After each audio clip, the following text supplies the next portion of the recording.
Bonsoir. Monsieur Eke, je vous vois déjà connecté. Je pense qu'on va devoir commencer.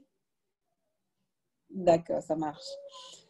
Mesdames, Messieurs les participants à la visioconférence, Mesdames, Messieurs les conférenciers de la société GSI Cameroun, la Chambre de commerce, d'industrie des mines et de l'artisanat, dont l'une des missions professionnelles est une des missions régaliennes autant pour moi, est la formation professionnelle, le recyclage et le perfectionnement de ses membres,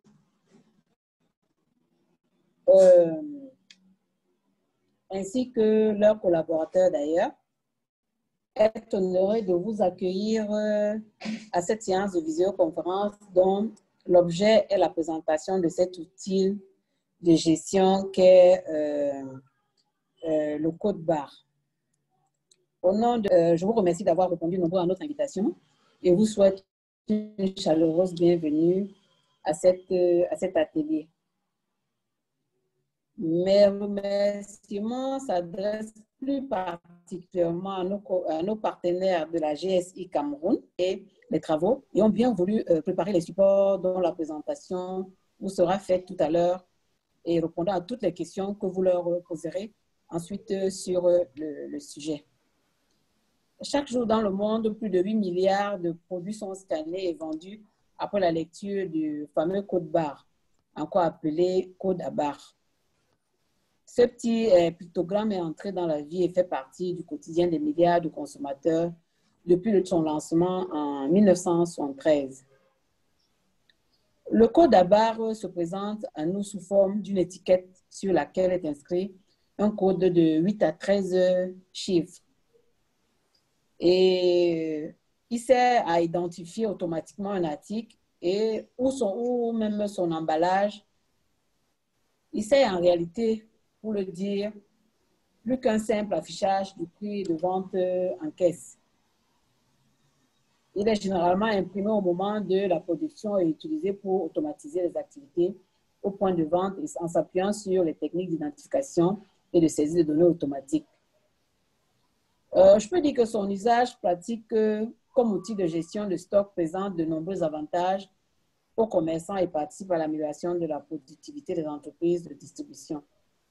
En effet, le code à barre permet de mieux vendre.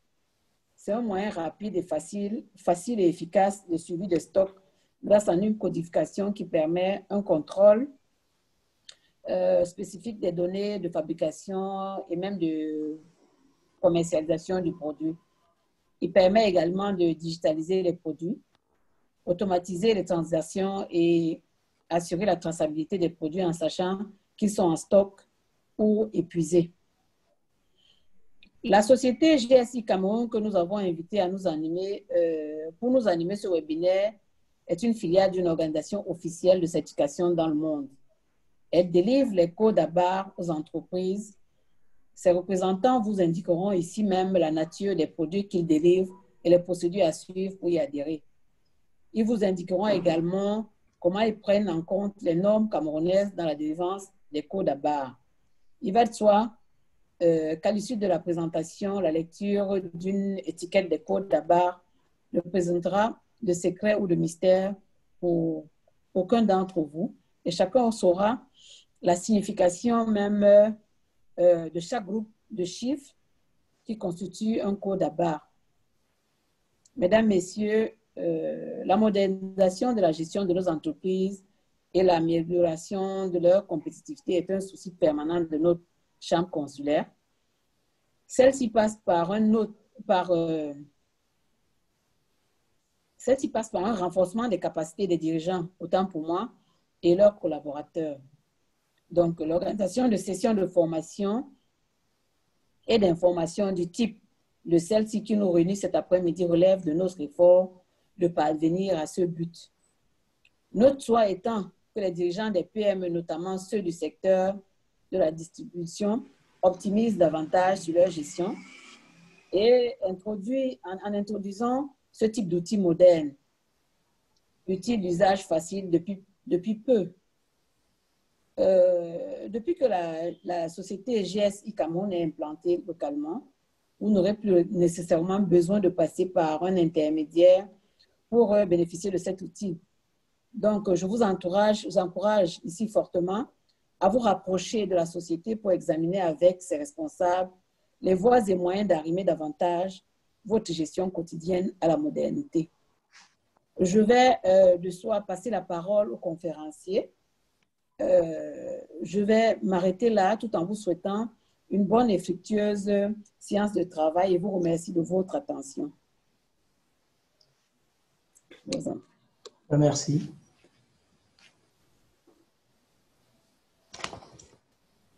Allô?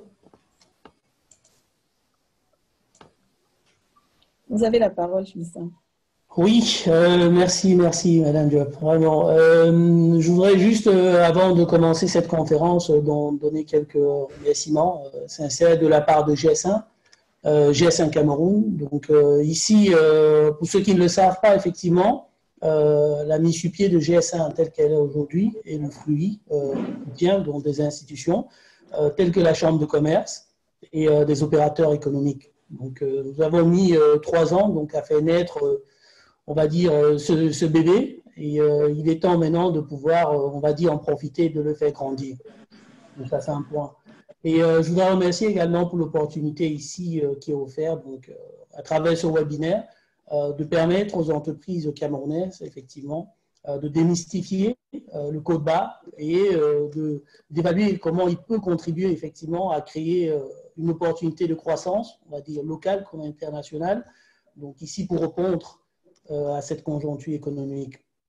Donc, avant de commencer effectivement le webinaire, là aussi, voilà, c'est des participants qui se sont inscrits. Je pense que c'est une très bonne chose parce que quelque part, on va aborder ici de manière interactive justement le code barre et les opportunités cachées derrière. Donc, ça sera également l'occasion là-dessus de pouvoir faire, si vous permettez, une présentation, on va dire, de bout en bout, et que des séries de questions-réponses soient plutôt données à la fin. Je pense que dans l'onglet de la plateforme, ici, ce n'est pas sur la partie conversation, mais c'est typiquement sur la partie questions-réponses à un abrégé RQ. Donc, je vous invite à poser là le maximum de questions écrites. On va reparcourir ces questions à la fin de la présentation, effectivement, et comme ça, on pourra rentrer sujet par sujet. Donc ici, je vais partager la présentation pour commencer.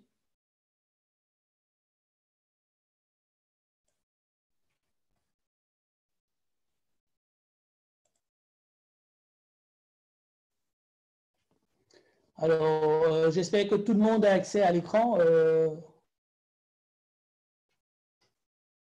Je vais juste recustomiser parce que des fois, on a...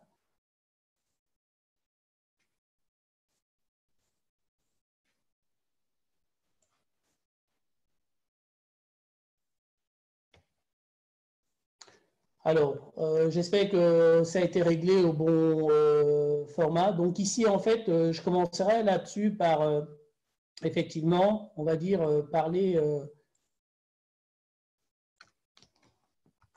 de GS1. De GS1 en particulier, puis GS1 Cameroun dans la présentation, et puis revenir sur la première partie. Donc la première partie de la présentation, en fait, elle couvre, comme je disais, GS1 Cameroun, les standards. On va prendre plus de temps à rentrer dans ces standards et la proposition de valeur de GS1 Cameroun. Donc effectivement, GS1, donc comme Madame Diop l'a souligné, je ne vais pas m'attarder, donc en substance, c'est une organisation mondiale, donc active dans le domaine de la normalisation des méthodes d'identification. Donc en tant qu'organisme, on va dire aussi une organisation neutre, donc à but non lucratif, qui rassemble là-dessus les supermarchés, les hôpitaux, tous les fournisseurs derrière. Et donc, c'est vraiment ce qui fait en sorte que GS1 a cette partie qui est importante à comprendre, qui est une neutralité, et elle est à but non lucratif. Son objectif, en réalité, Madame Diop l'a bien résumé, on pourrait le mettre comme une chaîne qui est plus efficace, on va dire, en globalisant Donc, on essaye vraiment de globaliser les identifications pour faire profiter tout le monde, ainsi qu'au niveau des captures et des partages. Donc, GS1, justement, compte 114 organisations locales dans le monde, parmi lesquelles on est fier d'avoir effectivement GS1 Cameroun. Là, au niveau du Cameroun, on est déjà autour de 200 adhérents, ce qui est très bien. Et elle a déjà cité les statistiques autour de ce qui est, on va dire, scanné dans le monde chaque jour. Les standards de GS1, en fait, ils se représentent un peu de cette manière. Donc, on a des identifiants, on a des captures et puis des outils de partage. Quand on dit identifiant, là-dessus, il faudrait qu'on s'attaque, je ne voudrais pas aller trop rapidement. Ce sont des chiffres, en réalité, mais des chiffres qui sont synchronisés de manière unique dans le monde. Ce qui veut dire que de manière commune, vous, dans le jargon local, ce serait par exemple en interne ce que vous appelez des familles produits. Ce sera ici le préfixe, donc qui identifie effectivement une famille de produits. Et ce qui pourrait être appelé code produit en interne dans une structure, ce serait le getting. Donc le getting ici, c'est la première, donc l'identification Global Trade Number. On rentrera dans le détail pour décortiquer ce getting. Il faut savoir que dans ces identifiants, il en existe plusieurs. Par exemple, le GLN, c'est l'identifiant qui va, on va dire, identifier de manière unique la localisation donc, des produits. De la localisation, autant pour moi, donc de l'usine ou de l'entreprise. Tandis que le getting, lui, va identifier le produit donc, dans le monde. Et ainsi de suite, on a le SSC qui identifie, ce sont des unités logistiques, là-dessus un identifiant commun. Et on y va au fur et à mesure jusqu'au niveau de l'identification, donc le GCRN qui identifie le patient. Donc, GS1 couvre vraiment, c'est large gamme d'identification de notre vie commune. Donc, que ce soit au niveau des produits, on va dire l'usine en elle-même, et le produit peut être identifié par unité, par carton, par palette, à l'intérieur du camion, donc au fur et à mesure. Mais là-dessus, c'est en fait le même identifiant qui progresse. Ça, on reviendra dans ces détails. Et une fois qu'on a ces identifiants qui en réalité sont des chiffres, parce que généralement, on a cette partie de considérer le code barre là-dessus. Donc, une fois qu'on a tous ces chiffres, donc de manière sommaire, on va les encapsuler. Donc, on les met vraiment dans un contenant. Et ce contenant, c'est ce qu'on appelle des captures. Ils peuvent être sous plusieurs formes. Donc, ici, on a le code barre EAN ou le code barre là-dessus UPC, qui est une capsule, effectivement. Le EAN est spécialement utilisé, on va dire, là-dessus en Europe, notamment aussi pas mal de grandes surfaces au Cameroun. Tout ce qui est UPC est majoritairement utilisé aux États-Unis pour la commercialisation. Donc ça, c'est la première famille de capsules, autant pour moi, très répandue. Donc on appelle là-dessus des codes barres Getting 13. À côté de ça, vous pouvez voir tout à côté, on a le GS1 là-dessus 118. Donc là, ce sont des codes barres en fait adaptés aux environnements logistiques. Donc je l'ai cité tout à l'heure, au scanning, donc à la sortie là-dessus des usines. Donc ça, c'est code barre spécifiquement, on va dire, pour des palettes. Donc il est utilisé pour des étiquetages logistiques là-dessus.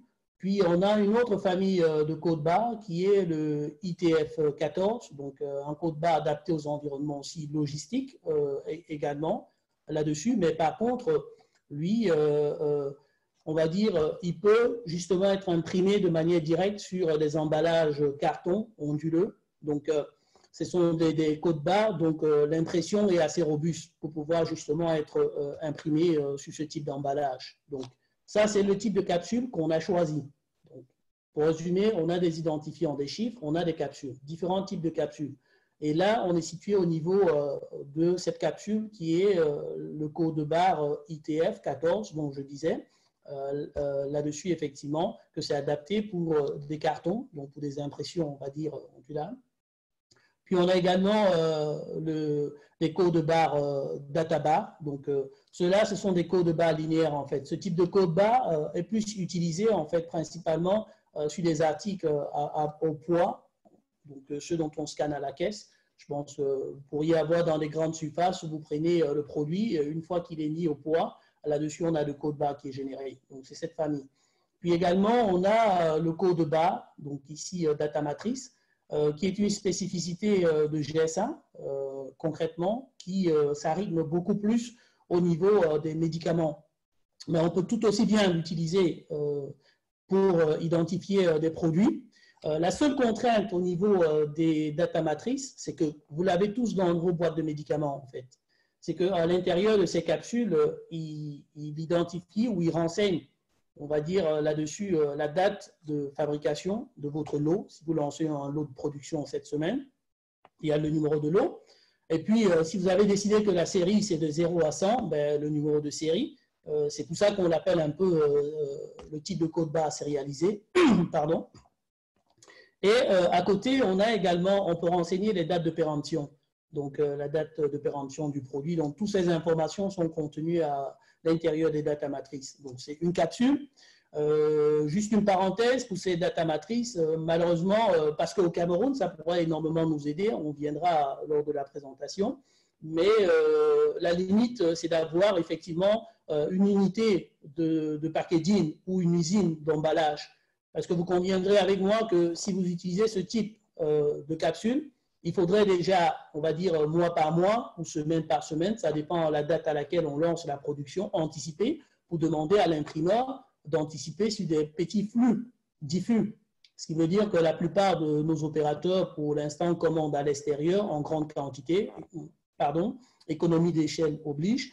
Et cette grande quantité fait en sorte qu'on est obligé de choisir une capsule telle que le code barre EAN13 qui, effectivement, ne renseigne pas ce type d'informations, on va dire, fluctuables. Donc, ça, c'est vraiment une code barre sérialisée qui pourrait être très, très utile, notamment pour la contrefaçon, pour effectivement en suivre de très près les dates de péremption, tous ces types d'informations. Donc, voilà. Et je me réjouis d'ailleurs qu'il y ait un projet, si j'ai bien compris, qui sera lancé pour une usine de packaging au niveau du Cameroun. Donc, je pense qu'on va saisir cette opportunité pour commencer à quitter les codes barres comme identifiant et passer à l'identifiant de data matrice, qui est beaucoup plus robuste, effectivement, en termes d'information. Puis, on a une autre famille de capsules qui est GS1 QR Code. Là-dessus, ce n'est pas très différent des data matrices là-dessus, parce que les informations, ceux contenus dans la partie data matrice, peuvent être aussi ceux contenus dans la partie QR Code. Et on a le code barre, l'autre famille, effectivement, qui est des composites, donc qui peuvent être des différents types de compositions. Ça, c'est un peu plus complexe.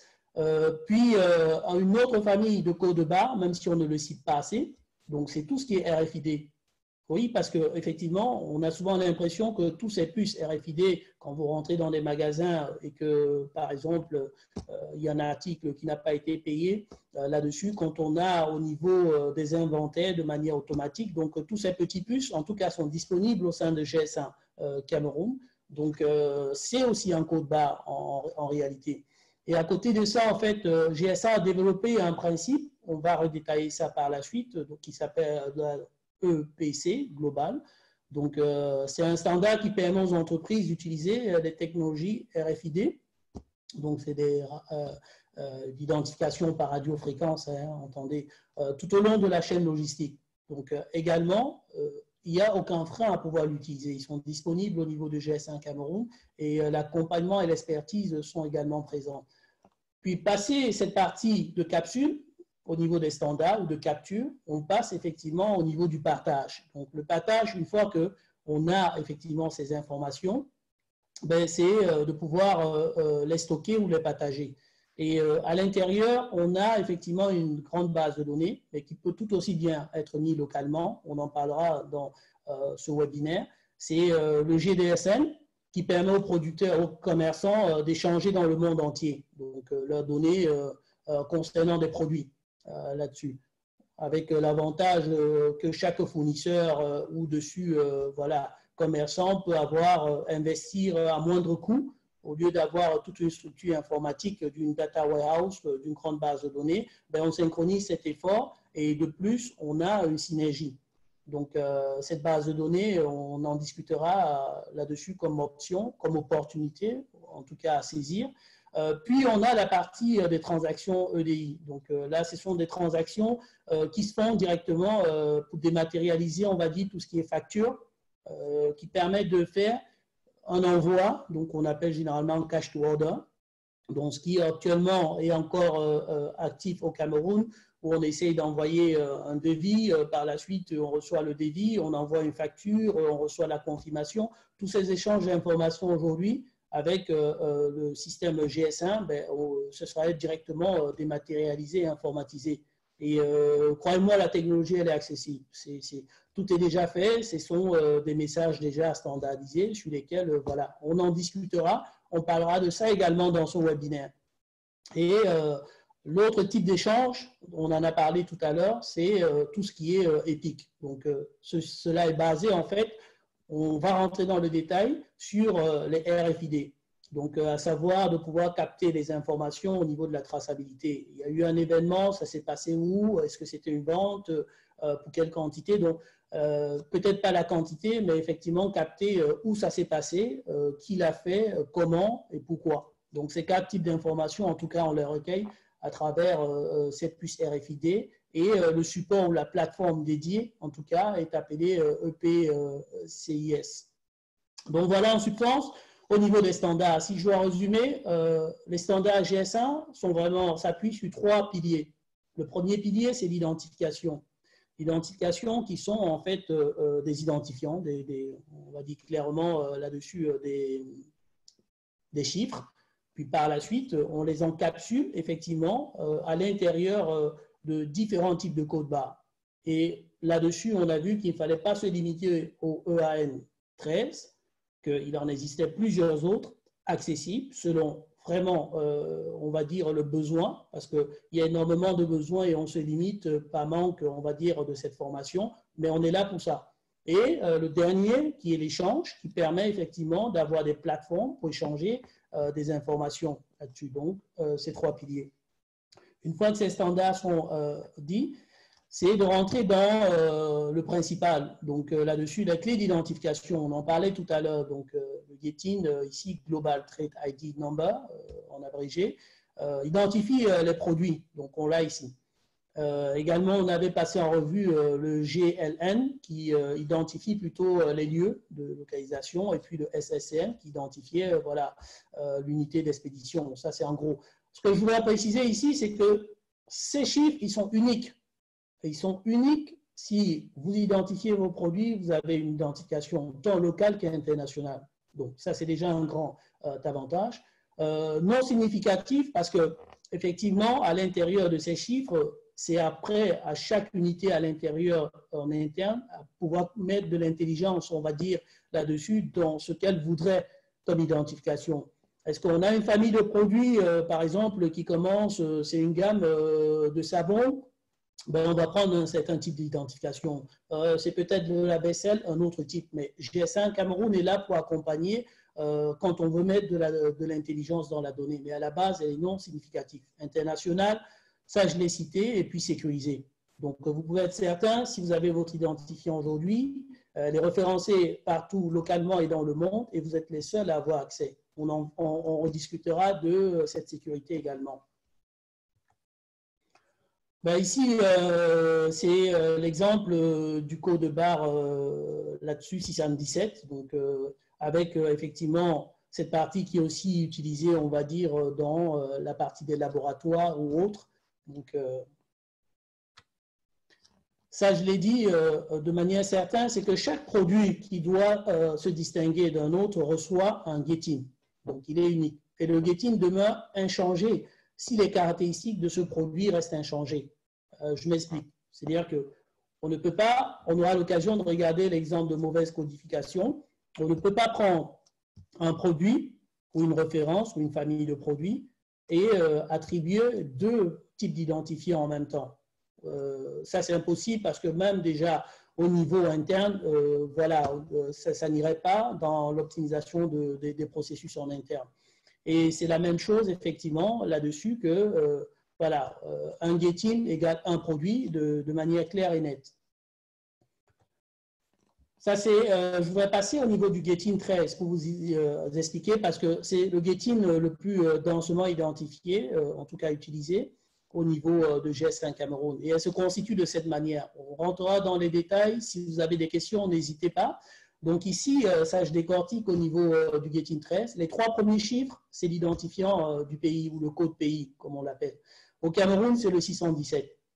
Donc, nous l'avons mis largement en avant, ce 617, parce que effectivement, GS1 Cameroun identifie les entreprises camerounaises avec, effectivement, qui créent de la valeur au Cameroun. Donc, on identifie les entreprises camerounaises et donc, à juste titre, là-dessus, d'avoir un visuel pour l'utilisateur ou le consommateur qui verrait sur un étiquette 617, il pourrait être su, effectivement, que c'est soit au minimum une entreprise camerounaise, de toute manière, on n'identifie que des entreprises camerounaises, et après voir quel est le modèle de production, sans rentrer dans les détails pour discuter de cet aspect-là. En tout cas, les premiers 3 chiffres, ce sont des chiffres qui identifient le pays. Et puis on a le deuxième bloc qui identifie l'entreprise, donc comme c'est écrit là-dessus, et l'identifiant code d'entreprise, il est unique pour chaque entreprise. C'est-à-dire que si j'ai une entreprise A, ben, elle a effectivement son préfixe en est unique pour elle, donc pour cette entreprise. Et par la suite, on a la référence pour identifier les articles. Donc ici, par exemple, on a 180, ça va évoluer si, par exemple, c'est un choix d'un identifiant de 0 à 1000. Ben, on va continuer, c'est la partie, la séquence qui varie, donc ici jusqu'à atteindre 999 et qui fera la partie 1000, et puis le dernier qui est la clé de contrôle. Donc de manière générale, ça se constitue de cette manière. Donc très simple, si vous êtes dans un magasin désormais, vous faites attention, les 3 premiers chiffres identifient donc le code pays, si vous avez des doutes. On a l'outil là-dessus IGEPI, accessible sur le site de GS1 Cameroun. Vous pouvez télécharger pour regarder effectivement voilà, quel est le pays qui a fourni cet identifiant.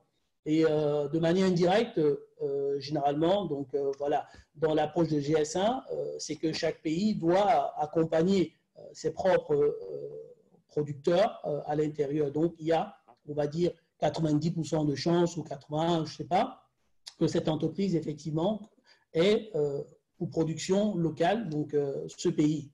Après, pour évaluer les matières premières qui sont composées, donc, mais au moins, on est certain que l'usine, elle est présente dans ce pays-là. Donc ça, c'est une certitude. Et là-dessus, en fait, c'est de vous parler de la proposition de valeur de GS1 Cameroun. Donc GS1 Cameroun, en fait, on situe sur 3 piliers. Donc, le premier, c'est vraiment, nous, notre combat d'avoir un identifiant unique 617 pour promouvoir le Made in Cameroun là-dessus. On essaye de faire en sorte de renseigner le consommateur sur le Made in Cameroun en se disant que la manière visuelle est en tout cas la manière la plus optionnelle pour identifier un produit. Si je rentre dans une grande surface, je prends un code barre 617, ben, je peux être certain que c'est une entreprise camerounaise qui, en tout cas, produit, parce que nous, on ne délivre que des codes barres pour des entreprises camerounaises. Donc, on essaye de mettre ça en avant en attendant qu'il y ait une bonne synergie au niveau du Made in Cameroun pour qu'on puisse greffer ce 617. En tout cas, c'est dans cette vision-là dont on essaye d'avancer, même avec les institutions, pour effectivement mettre à disposition un identifiant unique qui permettrait de ne pas confondre les consommateurs et de se dire que, OK, si j'ai un 617, il y a énormément de chances que ce soit un produit Made in Cameroun. Si ce n'est pas le cas, j'ai effectivement le lecteur GS1, IGEPI et autres, je peux scanner pour regarder qui se cache derrière le code barre. Donc ça, c'est le premier pilier vraiment de GS1 Cameroun, de dire on veut cette promotion d'un code barre 617. Le second pilier, effectivement, c'est de pouvoir, on va dire, là-dessus, rendre accessible le Made in Cameroun partout dans le monde. Donc là-dessus, on essaye vraiment de travailler sur la digitalisation donc, des produits. Donc, en tant que propriétaire de marque et autres, on essaye de faire en sorte que ce soit le propriétaire de la marque qui, lui, soit à la source de l'information.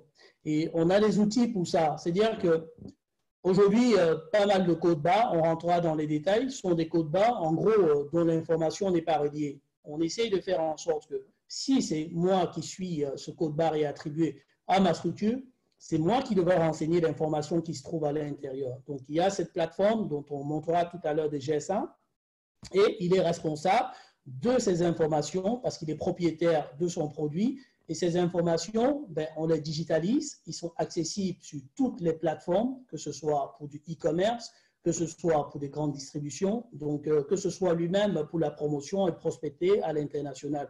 Donc là-dessus, on essaye de quitter de ce qu'on a aujourd'hui, qui est une fiche produit physique. Quand on a un emballage, on a des informations dessus. Mais généralement, dématérialiser cette partie, reprendre ces informations sur l'emballage et les mettre quelque part où on peut travailler avec, c'est en fait ça, ce que nous on appelle la digitalisation. C'est de permettre que quand la personne identifie son produit sur la plateforme GS1 Cameroun, ben, il fait directement. Donc, quand il met son produit, on verra à travers la vidéo cet outil activé. Il renseigne toutes les informations sur son produit et une fois qu'il a renseigné ces informations sur ce produit, ben, là-dessus, c'est déjà dématérialisé parce que ces informations sont accessibles à lui sur sa plateforme. S'il a un distributeur, les distributeurs peuvent effectivement accéder aussi à cette plateforme via Verify by GS1, on en parlera, qui est une plateforme qui permet à tous les distributeurs, même les distributeurs made in Cameroun, pas forcément des grandes surfaces, on va dire, parce que nous, on a de la donnée, et c'est ça, pour mettre à disposition de toutes les structures. Et donc, si on a un petit shop made in Cameroun, voilà, dans le coin, qui désire, elle, avoir son catalogue de ses fournisseurs, ben, elle peut effectivement avoir accès gratuitement à Verify by GS1 qui permettrait que quand la personne arrive avec son produit et son code barre, ben, il puisse aller dans cette plateforme et il n'encode plus. Ce n'est pas à lui d'encoder les informations. L'information, c'est au producteur de le faire. Il est responsable. Ce qui veut dire qu'on ne doit pas, en tout cas dans cette vision, transvertir l'information. Ce n'est pas au distributeur de réencoder de nouveau dans sa base de données, peut-être en travestissant l'information ou en donnant ce qui n'est pas du tout. Donc, directement, il récupère toutes ces informations renseignées par le producteur et c'est ça qui est sur le long de la chaîne. Si ça doit sortir du Cameroun, ben, c'est la même information qui sort du Cameroun. Il est, lui, à la source de cette information. Et ça, c'est la force de la dématérialisation, de la digitalisation. Et il peut aussi lancer au niveau de toutes les plateformes d'e-commerce, leur donner accès pour pouvoir voilà, vendre sur du e-commerce sans avoir à encoder encore une information produit. Donc, on essaye de vraiment pousser tout le monde sur ce point-là et c'est très facile parce qu'en identifiant, il le fait en même temps. Donc, ça, c'est le deuxième pilier qui est vraiment lié à la digitalisation. Le troisième pilier dessus, c'est tout ce qui est lié au renforcement de la transparence. Donc, c'est la traçabilité. On essaye de faire en sorte que le long de la chaîne logistique, tous les participants, toutes les entreprises puissent effectivement là-dessus partager des informations. Parce que c'est encore plus important pour nous au niveau du Cameroun où des fois la confiance n'est pas acquise là-dessus. Et il faudrait rassurer les personnes avec des informations. Et donc, là-dessus, il y a cette plateforme de traçabilité qui permet effectivement de pouvoir tracer le produit depuis le producteur jusqu'au consommateur et laisser accessible ces produits à ses partenaires commerciaux. Donc, voilà les trois piliers, en fait, au niveau de GS1 Cameroun. Maintenant, je vais passer à la deuxième partie de la présentation. Cette seconde partie, donc, ayant échafaudé derrière cette partie GS1 Cameroun, là-dessus, ces standards de GS1 et la proposition de valeur de GS1 Cameroun, ben, c'est de discuter ici avec vous, en tout cas au niveau de ce qui pourrait faire émerger nos entreprises en utilisant les standards de GS1, des codes barres conformes de GS1 pour prendre un avantage. Et donc, là-dessus, en fait, ça sera de pouvoir utiliser ces codes barres pour affiner et promouvoir nos marques Made in Cameroun. Ça sera aussi d'anticiper les attentes des consommateurs. Donc, comment est-ce qu'on anticipe pour répondre à ces attentes des consommateurs avec les standards de GS1? Ça sera aussi de profiter du transfert de technologie. GS1 Cameroun est là pour accompagner les structures vers le transfert de technologie et de faire progresser ces entreprises vers l'excellence. Donc, ça, on reviendra là-dessus. Mais vraiment, pour y arriver, il y a certaines préconditions pour moi qui devraient être remplies en avant. Donc, ici, il faudrait aller changer de paradigme, j'ai envie de dire, aller vers un style d'entreprise plutôt Made in Cameroun collaboratif, donc à l'échelle des entreprises. ça, j'invite vivement qu'on puisse collaborer pour faire avancer. Et dans cette collaboration, il y a certains prérequis, en tout cas au niveau des GS1.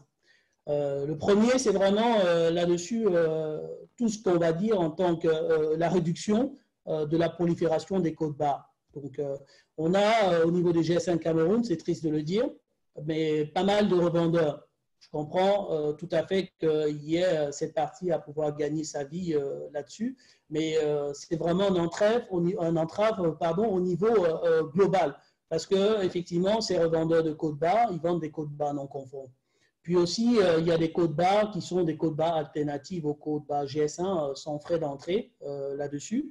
Mais ça, moi, j'ai envie de dire en posant une question de manière franche. Moi, en tout cas, entre utiliser aujourd'hui une voiture, je ne sais pas, une Lada ou des voitures d'époque qui permettraient de pouvoir rouler dans la ville de Douala, ou utiliser, on va dire, une 4x4 Toyota qui pourrait faire tout terrain, Douala, Yaoundé et autres, mais qui serait pour moi une location sur 5 ans, sur le même prix que ça me coûterait pour avoir, par exemple, la Lada aujourd'hui qui m'appartient.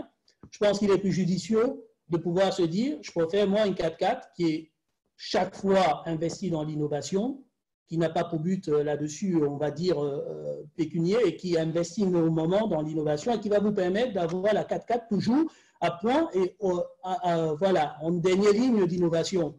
C'est parce qu'il y a un frein qui est celui de dire, j'ai envie que ce soit ma propriété. J'ai envie de dire, ça sert à quoi d'avoir effectivement une Lada qui est sa propre propriété, mais qui n'est limitée qu'à Douala. Encore qu'avec les autres, c'est plus difficile maintenant. Mais voilà, donc GS1, c'est un peu ça. C'est de dire qu'aujourd'hui, on se situe où on essaye d'accompagner tous vers des codes barres sur lesquels ou des standards qui vont évoluer. On est en perpétuelle évolution. Je vais vous montrer pas mal d'innovations, ce qui veut dire que tout ce qui est pris en fait dans le sens des membres chez GS1 est essentiellement investi dans l'innovation parce que GS1 est neutre, là-dessus non lucratif et le but c'est de faire synchroniser. Donc il y a un coach qui manque si on essaye de se focaliser dessus. Je sais qu'il faudrait trouver des solutions. On a fait énormément d'efforts au niveau de GS1. Je ne vais pas m'attarder là-dessus. Ce n'est pas le but de la présentation. Mais enfin, c'est pour dire que c'est un défi où il faudrait sauter, traverser le pas, essayer de regarder plus grand là-dessus et pas se bloquer sur un phénomène d'être propriétaire voilà, de quelque chose qui nous freine. Donc ça, c'est le premier. Le second, c'est de réduire vraiment on va dire, le manque de sensibilisation et de formation, comme on le fait aujourd'hui. On a des projets au niveau des institutions, on espère que ça va prendre forme, c'est déjà sur bonne voie, pour lancer massivement là-dessus ces campagnes de sensibilisation et de formation. On commence déjà par ce webinaire. Je pense qu'on a déjà aussi une étape avec la Chambre de commerce pour effectivement former leurs formateurs de manière à ce qu'ils puissent vulgariser là-dessus. Et GS1 International ou GS1 Cameroun accompagneront sur tout ce support et je pense que c'est un vrai enjeu parce que le fait de mystifier cette partie fait en sorte qu'on a l'impression voilà, que c'est quelque chose où on rate le coche de la technologie et on reste en arrière, on se freine. Donc il y a vraiment de réduire ce manque de sensibilisation et de formation au niveau des opérateurs locaux. Puis aussi, c'est d'adopter le 617 là-dessus comme le code barre, on va dire, Made in Cameroun. Pourquoi? Parce que GS1 a une manière de fonctionner où c'est la synergie. Plus on se met dans ce cercle, plus l'interaction sera facile. Ce qui veut dire que s'il y a des personnes qui sortent de ces cercles, ça gâche cette dynamique-là. Donc voilà, c'est de pouvoir rassembler tout le monde dans cette dynamique. Et donc, GS1 Cameroun soutient les entreprises justement pour optimiser, on va dire, ce réseau de création de valeur là-dessus.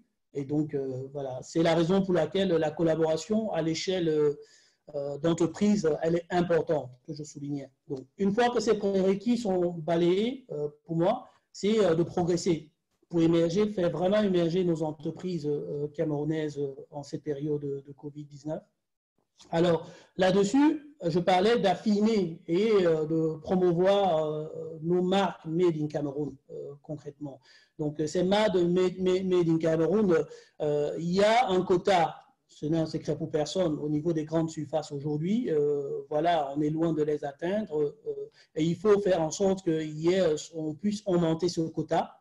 Puis aussi au niveau de la promotion de nos exportations, parce qu'effectivement, pas mal de produits se trouvent à l'extérieur et le handicap, généralement, c'est que voilà, il y a cette absence de cours de bas et on est obligé d'aller un peu dans un circuit informel qui, pour nous, aujourd'hui, n'a plus de sens. Le prix du cours de bas, il est dérisoire, donc pourquoi se fermer là-dessus? Donc, c'est de faire en sorte qu'on puisse affirmer cette fierté-là du Made in Cameroun, même si ça traverse ce code barre que quelqu'un de l'étranger qui aura un 617, il puisse l'identifier. Et pour ça, il y a plusieurs projets qui sont en place, mais voilà, j'essaye aussi de susciter, on va dire, là-dessus de l'ambition pour ceux qui voudraient se lancer, parce que typiquement en Europe, le Made in Cameroun qui est bio a énormément de valeur, mais qui est encore saisi à l'extérieur par un marché tenu par des expats ou des non-camerounais, et simplement parce qu'ils ont un certain filon de comment est-ce que effectivement on remplit tous les documents de manière conforme, on prend ses codes de barre, on les met sur le marché. Donc il y a aussi un énorme marché de pouvoir faire sortir nos produits made in Cameroun et pouvoir les vendre à l'extérieur, parce que la diaspora, elle est de plus en plus énorme et de toute manière, on doit vendre notre culture à l'extérieur. Dans plusieurs magasins, ça commence vraiment à se voir à l'extérieur, où on a des produits exotiques. Donc l'idée, c'est aussi de voir des produits made in Cameroun dans ces grandes surfaces à l'extérieur. Et c'est ça notre défi d'accompagner pour promouvoir ce Made in Cameroun. Et comment on le matérialise en fait. Donc nous, ce qu'on a essayé de faire au niveau de GL5 Cameroun, c'est déjà au niveau du packaging. Donc là, on a un partenariat avec l'association des infographes pour essayer d'accompagner déjà au niveau de la présentation, parce que il faudrait se dire qu'on est dans un marché concurrentiel aujourd'hui où on ne peut plus espérer être en arrière, dont nos produits en tout cas sont face-to-face avec les produits de l'extérieur, et eux, ils ont voilà, pas certains avantages, mais je pense que nous, on a aussi pas mal de valeurs. Donc, en termes de packaging, on accompagne les membres de GS5 Cameroun avec l'association des infographes qui permettent vraiment de pouvoir délivrer un packaging conforme. Mais on les forme aussi, ces infographes, à pouvoir imprimer de manière standard le code barre. Parce que là-dessus, je vous montrerai un échange. On a fait une espèce d'audit dans des grandes surfaces pour nos collaborateurs, en tout cas Carrefour et Super U, mais le résultat est sans appel. C'est impressionnant comment là-dessus nos packaging sont non conformes au niveau des codes barres ou de l'impression. Donc cette association, ce partenariat avec l'association des infographes, ben, c'était important, on se réjouit et je pense qu'on est en train d'aller sur la bonne voie, là clairement. Ici, en fait, ce serait effectivement d'anticiper sur l'évolution des attentes du consommateur. Ça, c'est le second point, sur l'anticipation des attentes des consommateurs. Là-dessus, j'ai envie de dire qu'aujourd'hui, tout le monde utilise son smartphone hein, pour pouvoir, que ce soit la jeunesse ou des personnes plus âgées, et c'est de prendre ça, en tout cas, d'utiliser cette technologie-là pour permettre effectivement à toute personne, là où tous ces producteurs, de prendre un avantage clairement sur ce que les consommateurs ils attendent. Par exemple, là-dessus, chez GS1, on a lancé le programme Digital Link qui permet effectivement de pouvoir prendre, on va dire, toutes les informations. Ça, je vais partager la vidéo. Prendre toutes les informations. Peut-être que juste pour que ce soit beaucoup plus clair, ça sera de vous présenter cette partie de la vidéo pour vous montrer concrètement Activate.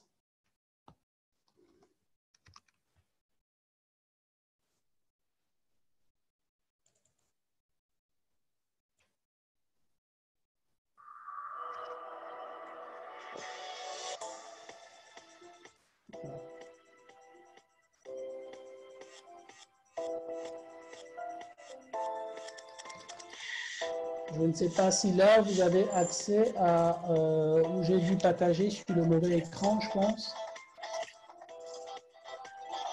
Mais je dis qu'on n'a pas accès. Hein. Ce que vous allez faire, c'est que vous allez arrêter le partage de ce document et relancer le partage de la vidéo. OK.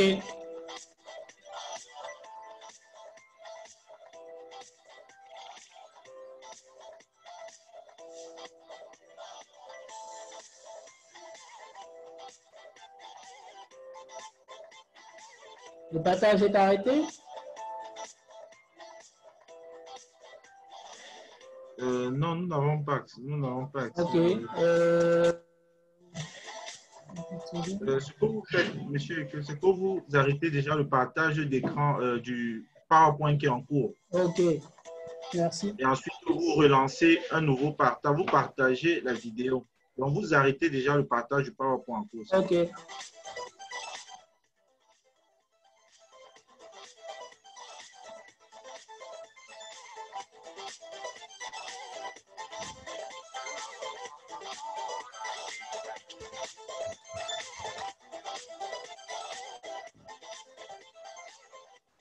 Alors, donc ici, ça sera de partager de nouveau cet écran.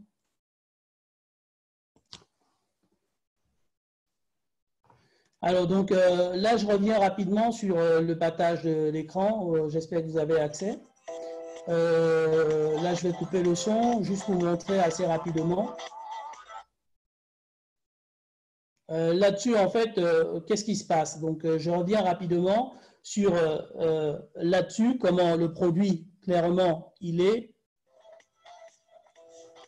Donc, là-dessus, c'est la description du produit. Ici, c'est la plateforme, en fait, de GS1 Cameroun. Donc, ici, on décrit effectivement le produit, on le renseigne, donc, clairement.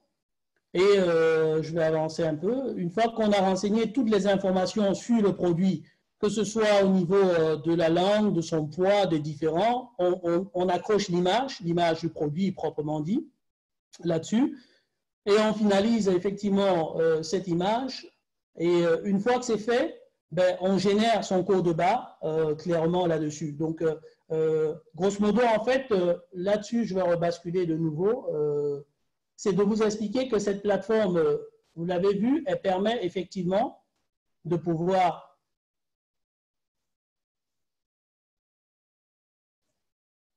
donc là-dessus, je veux revenir sur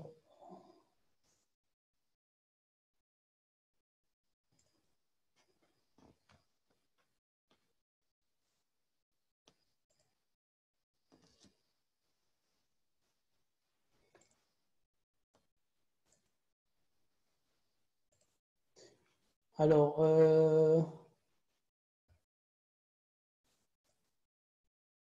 là-dessus, effectivement, je t'ai rendu à cette partie qui était d'anticiper, donc l'évolution du consommateur.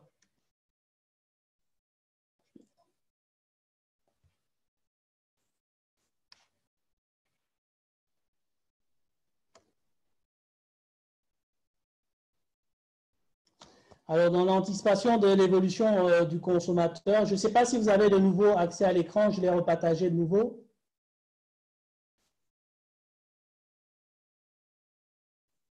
Non, nous n'avons pas accès. OK. Je reviens assez rapidement dessus. OK. Là, on a accès.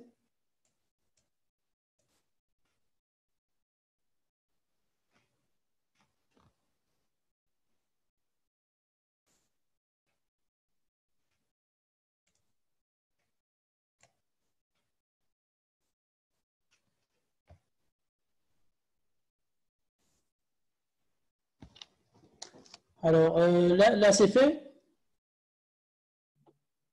Non, non, là, nous n'avons pas accès à votre écran, plutôt à votre bureau. Ah oui.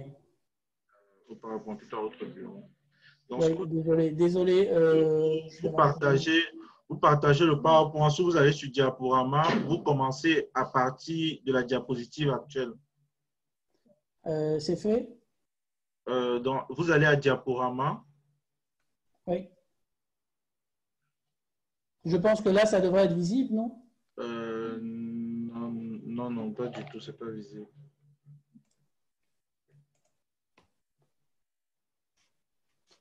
Alors, une petite seconde que j'essaie.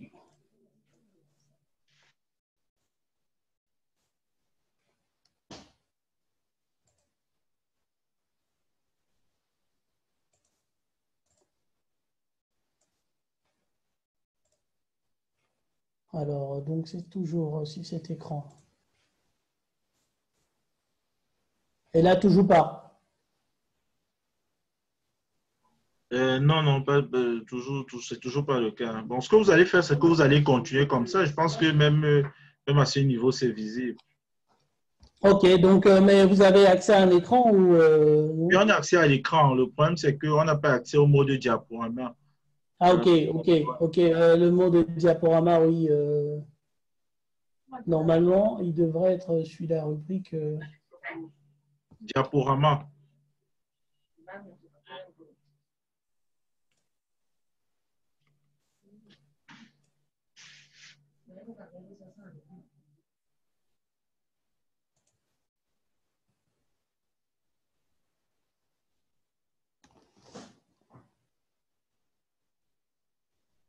Alors, je vais continuer comme ça et puis si je retrouve entre-temps, je reviens dessus.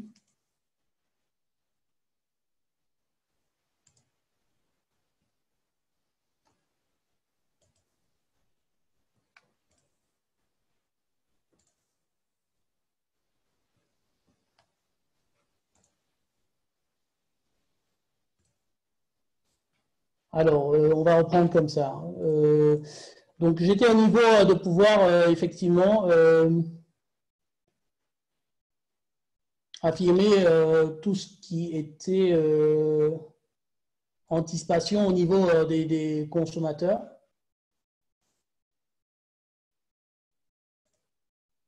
Je pense que là, on est en mode diaporama de nouveau. Oui, oui, c'est parfait, merci. Magnifique, magnifique. Alors là, on peut reprendre justement. Donc ici, ce que je vous ai montré, effectivement, c'était la partie Activate, cette plateforme qui permet de recueillir des informations on va dire, du producteur, là, clairement, et de pouvoir digitaliser. Puis par la suite, effectivement, cette partie-là, pour anticiper, c'est important parce qu'aujourd'hui, on est en train d'aller vers une évolution du e-commerce. Et là, ça va permettre au niveau du Cameroun de pouvoir accentuer parce qu'aujourd'hui, on a des plateformes de e-commerce, mais pour lesquelles l'absorption des informations ne sont pas faites directement. Ce qui fait qu'avec ce système, ça permet assez aisément de pouvoir récolter des informations parce qu'on l'a déjà, vous avez vu sur la plateforme Activate, donc digitalisé et on récupère ces informations à destination de plusieurs autres.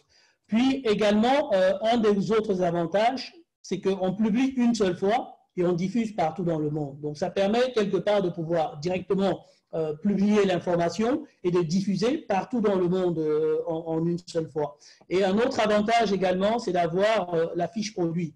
Parce qu'actuellement, on va discuter de ça par la suite dans le webinaire sur la solution qui pourrait être apportée, mais la manière dont chacun encode ses produits en interne dans des structures sont différentes. Et ce n'est pas robuste, parce qu'on a besoin aujourd'hui de pouvoir être dans une structure où, quand on dit le secteur peut-être, je ne sais pas, du lait, qu'il y ait une manière standard de pouvoir les encoder. Là-dessus, ce n'est pas rentrer dans la partie totalement de la norme ou autre, mais c'est comment hiérarchiser les informations et qu'elles soient standards pour tout le monde. À partir de là, le partage, il est évident. Donc, là-dessus, je soulignais au niveau du transfert de technologie, ben, c'est aussi de pouvoir accompagner les entreprises vraiment sur la partie RFID. Donc, au niveau de la traçabilité des flux, pour pouvoir effectivement optimiser donc tout ce qui peut être contrefaçon ou communiquer de manière plus efficiente. Là-dessus, je vous ai dit qu'on avait tous les capteurs RFID disponibles, en tout cas au niveau de GS1 Cameroun, ce qui fait qu'en fait, au jour d'aujourd'hui, si vous avez des denrées pour lesquelles vous souhaitez, on va dire, faire de la contrefaçon ou suivre au niveau du vol dans les magasins, on peut accompagner dessus avec ces petits capteurs qui vous permettront de pouvoir suivre le produit en temps réel, avec une plateforme justement qui est dédiée là-dessus. Donc, ce n'est plus quelque chose qui soit de la fiction, c'est totalement accessible et s'il y a ce besoin, et je crois que de plus en plus, ben, ça sera de se rapprocher de GS1 Cameroun pour, en tout cas, une entreprise qui prendrait déjà ses connaissances vulgarisera aussi vers d'autres partenaires, ou du moins, s'il y a besoin, ça sera aussi d'organiser un webinaire sur le sujet pour complètement rendre transparent cette partie. Donc, en général, on fait une zone d'acquisition où on récupère les informations via le code barre RFID. C'est aussi un code barre. On le partage sur la plateforme et une fois que c'est partagé ou stocké dans la plateforme, ben, tout le monde peut accéder pour extraire des informations, donc via des requêtes et autres en fonction de ce qu'on veut. Quel est par exemple l'article qui a été sorti du magasin tel jour ou autre. Donc, tout ça, ce sont des séries de questionnements qui peuvent être faites directement sur la plateforme et donc qui est accessible aujourd'hui. Également faire progresser vers, on va dire, l'excellence. Là-dessus, en travaillant justement avec les usines, GSA un peu dans le monde, on essaye de voir toute la partie de l'interopérabilité, donc de faire en sorte que, comme Madame Diop l'a dit, que tout le monde puisse être synchronisé dans on va dire la même boucle et partager toutes ces informations. Parce que le code barre, en fait, aujourd'hui, c'est que si moi j'ai un code barre, comme plusieurs le font en interne, et que ce code barre n'est pas capable d'interagir ou de communiquer, quand on va encore chez le distributeur, il crée son nouveau code barre. On a un partenaire, quand on va chez lui, il a notre référence, on a sa référence, voilà. Donc GSA est là pour faciliter cette lecture, d'intégrer directement l'information depuis la source et qu'elle suit sa chaîne totalement sans plus avoir besoin de nouveau de réencoder. Donc, on est là pour faire progresser vers cette partie, on va dire, là-dessus de collaboration. Et dans cette partie, il y a plusieurs exemples, donc où on pourrait être des précurseurs. Donc, là, j'ai pris les plus marquants. Donc, là, c'est l'exemple, par exemple, en France, où ils ont mis en évidence, avec pas mal de gains, la dématérialisation et la synchronisation des fiches produits. Donc, là-dessus, ça profite à toute la sphère. Donc, que ce soit la filière du vin, que ce soit la filière de l'agro-industrie. Donc, ils sont arrivés, par exemple, là-dessus, à faire en sorte qu'il y ait une communication, donc en faisant une collaboration interfilière. Et je pense que ça sera aussi l'objet, peut-être, comme ça, talonner la Chambre de commerce pour voir comment est-ce qu'on peut organiser un groupe de travail pour définir la fiche produit par secteur d'activité. Et je vous montrerai effectivement quel est l'avantage là-dessus. Concrètement, on a aussi l'exemple, hein, ça reviendra du Japon, qui a utilisé la puce RFID sur tous les points de vente et voilà, qui permet de limiter le vol clairement et d'autres casses, on va dire. Et pour revenir sur la fiche produit, clairement, ça ressemble à ceci. Ça, c'est ce que GS1 France, en collaboration avec la filière là-dessus de l'agro-industrie, a défini cette fiche produit. C'est-à-dire que quand la personne vient encoder son produit sur la plateforme de GS1, ben, il renseigne déjà toutes ces informations qui sont mises au niveau des données. Il renseigne des données complémentaires, l'image du produit, toute cette partie de données. Et par la suite, la spécificité que nous, GS1, on a proposé au niveau de l'ANOR dessus, c'est de pouvoir faire en sorte que quand il renseigne ces informations, qu'il puisse en mettre à disposition 3 champs, pas plus.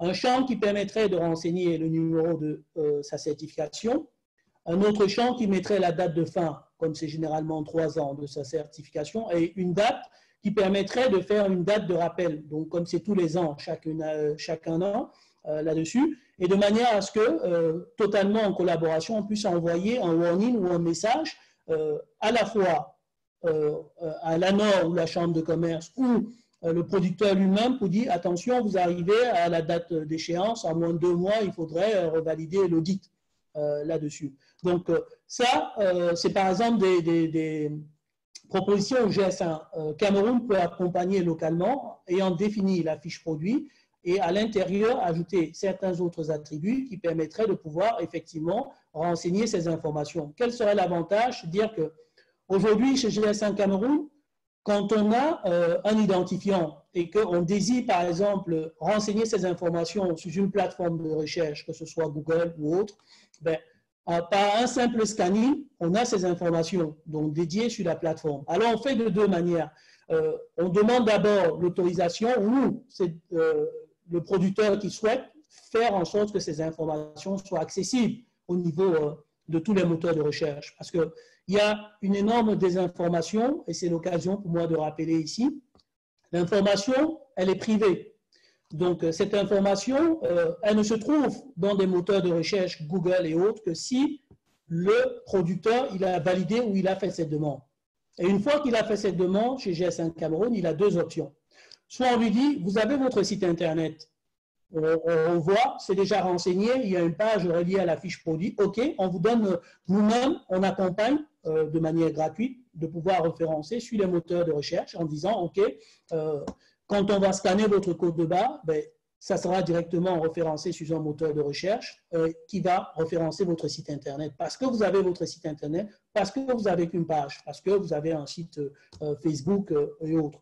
De toute manière, la technologie, elle est simple, elle est révolue là-dessus.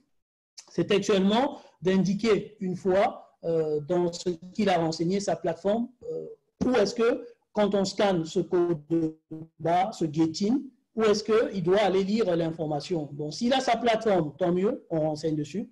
S'il n'a pas sa plateforme, il y a une plateforme catalogue de GS1 où ces produits sont mis dessus et ceux-là sont visibles. Mais c'est à lui de pouvoir donner son go pour pouvoir mettre ces informations. Parce que aussi, c'est de rappeler que c'est tout un marché derrière.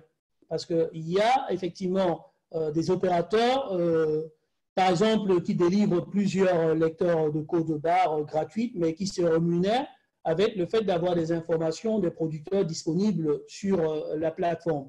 Et alors, ils récupèrent des informations disponibles sur la plateforme. Quand on scanne, on le rencontre dessus. Généralement, ce n'est pas que le producteur lui-même il a demandé. Mais par contre, chez GS1, c'est à la demande.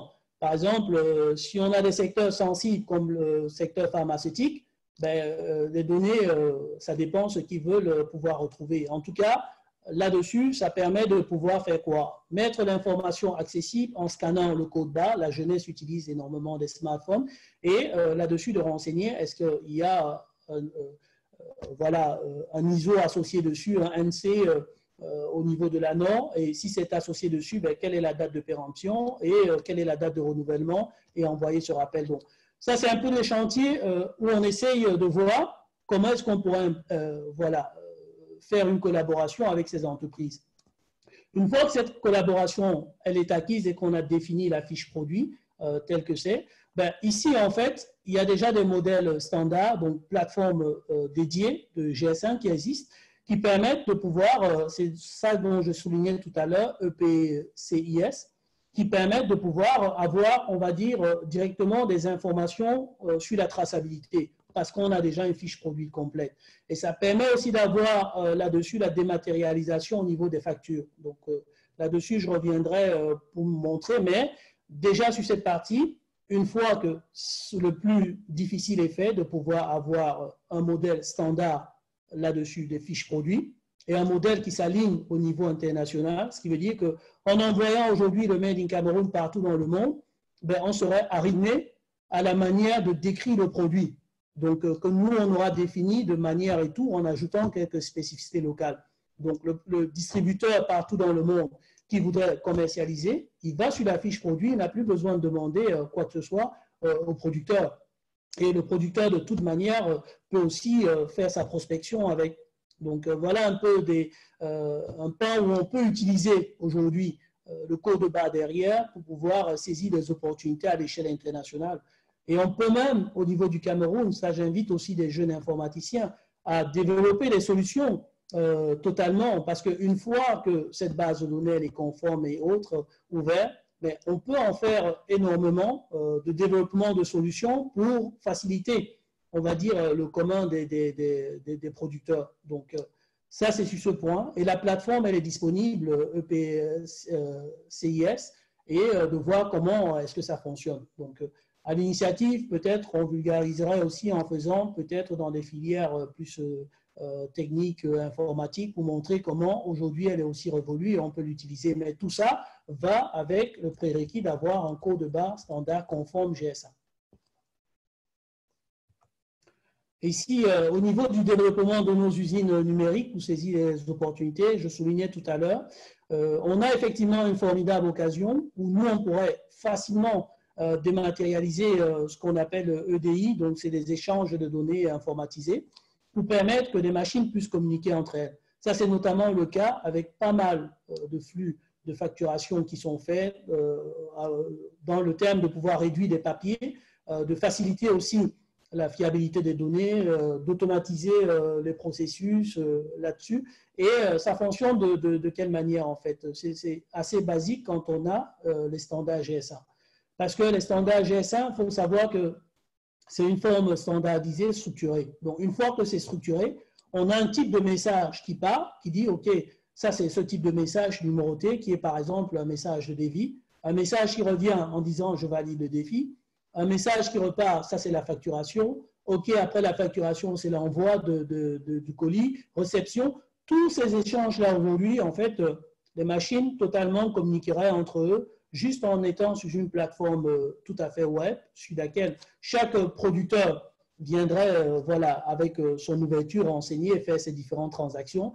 Moi, je pensais ici à la filière typique de tout ce qui est Horeca, enfin, tout ce qui est restauration. Parce que, par exemple, au niveau des hôtels, on a des multitudes de fournisseurs qui livrent au niveau de ces hôtels. Et chaque fois, c'est le même flot qui revient, aller-retour sur ces informations, et qui fait une énorme perte de temps de l'un et l'autre. Et puis, au niveau de la facturation, au niveau des gains de productivité. Donc, ça, c'est par exemple là un outil qu'on pourrait saisir aussi, surtout en cette période de Covid aussi, où totalement le déplacement, on doit limiter, tout ce qui est paperasse aussi, mettre ça sur pied en fait. Donc ça pourrait être aussi une manière de penser pour mettre cet outil sur pied. Donc, également, ça je soulignais tantôt, toujours dans la partie de notre développement du numérique. GS1 en fait a une énorme base de données qu'on appelle GDSN, donc là-dessus, au niveau local, GS1 Cameroun également, ce qui veut dire qu'en fait, ces structures là-dessus pourraient être une invitation à tous les entreprises de se dire, ben, on a de la donnée qui nous appartient tous, et comment est-ce qu'on l'utilise dans d'autres pays, GS1 France ou autre truc. Ce sont des données, c'est les industriels qui les utilisent.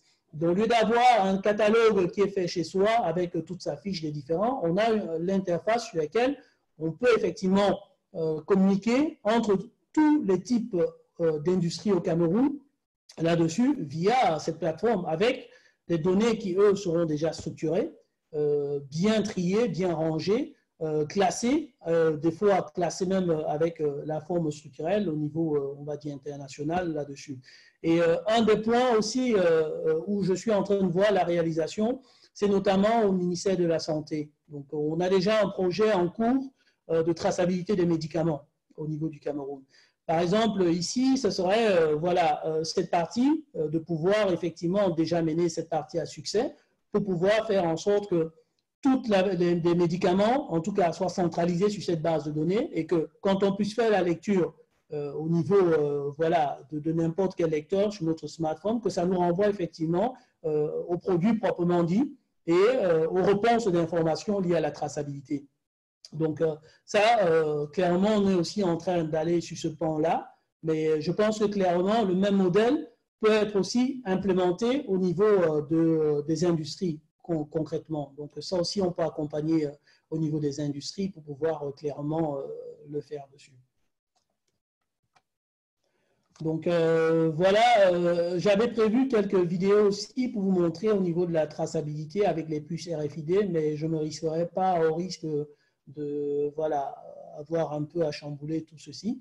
Donc pour arriver là à la conclusion, c'est de dire effectivement que vous devez en fait au niveau en interne déterminer vos opportunités et vos défis commerciaux actuels et futurs. Donc et savoir vos données, ben, qui pourra en bénéficier et quand, et créer une équipe fonctionnelle autour et contacter GS1 pour regarder effectivement comment est-ce qu'on peut vous accompagner ou du moins comment est-ce que là-dessus vous pouvez avancer dans votre sens. Parce que ce qui est très important au niveau de GS1 Cameroun, c'est qu'on est là pour créer une synergie au niveau de toute la donnée et qu'il ne faudrait pas qu'on rate ce coche. Parce qu'il y a des fois cette peur-là, au niveau de la donnée, mais aujourd'hui, on ne peut plus vivre sans.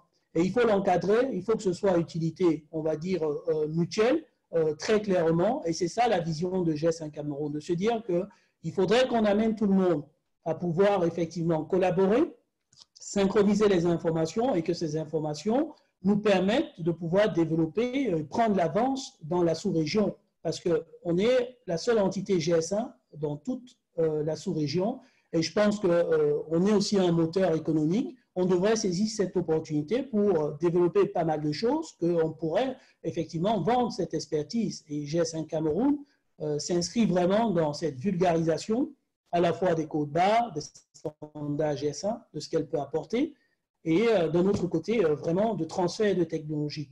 Donc ça, c'est ce que j'avais à partager avec vous. Donc s'il y a des questions, je suis voilà, totalement ouvert. Merci.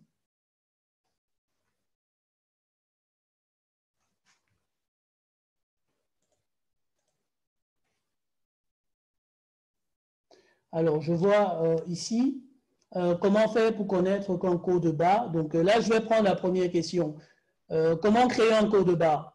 Alors là-dessus, cette première question, pour créer un code barre, je vous ai montré totalement au niveau de la plateforme de GS1 Cameroun.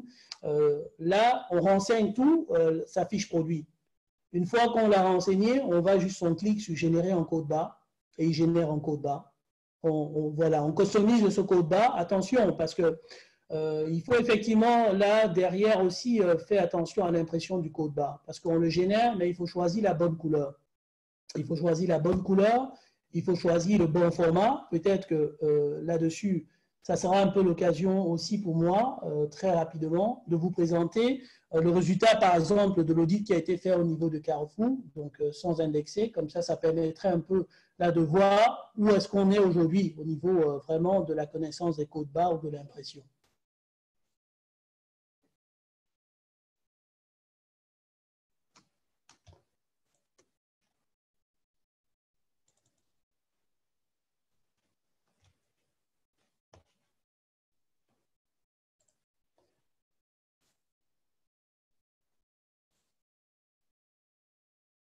Alors ici, je partage le...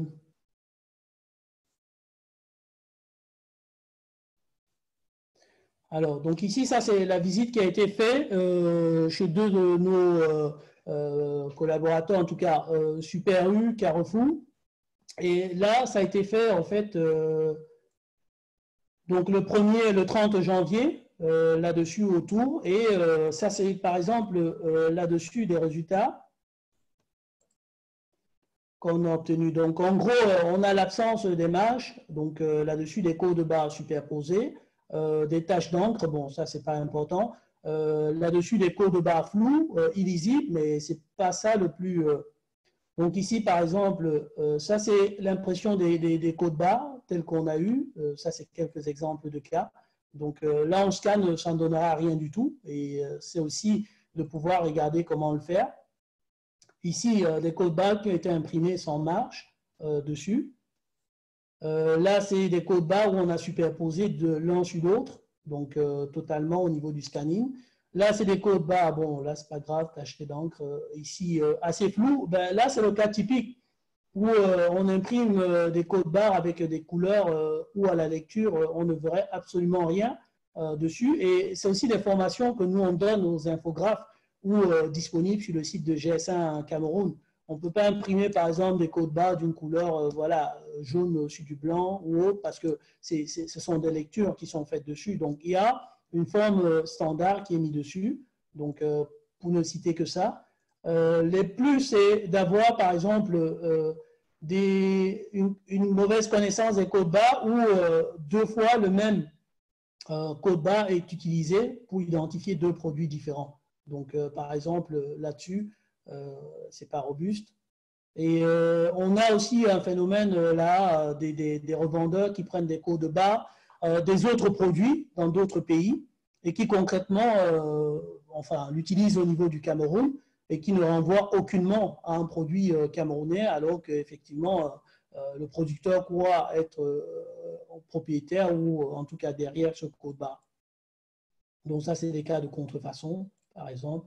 Bon, la statistique, elle est énorme quand même parce qu'il y a un volume énorme là de comptes barres contrefaits qui sont des codes barres typiques qui viennent essentiellement des autres produits dont on a pris un code barre d'un produit asiatique ou américain et voilà, on le remet sur un code barre d'un produit camerounais parce qu'effectivement, Ce n'est pas la faute du consommateur parce que lui, il ne sait pas comment, enfin du producteur, il ne sait pas comment ça fonctionne, il voit un infographe et l'infographe lui fournit ça. Et ce qu'on a remarqué, c'est que c'est généralement qui dans l'entreprise décide de pouvoir, à qui on confie en tout cas la génération des codes barres qui est important. Parce que certains, selon que ce soit un niveau, vont céder parce qu'ils ne vont pas pousser la connaissance plus loin de prendre un infographe du quartier qui va lui donner un code barre d'un autre produit.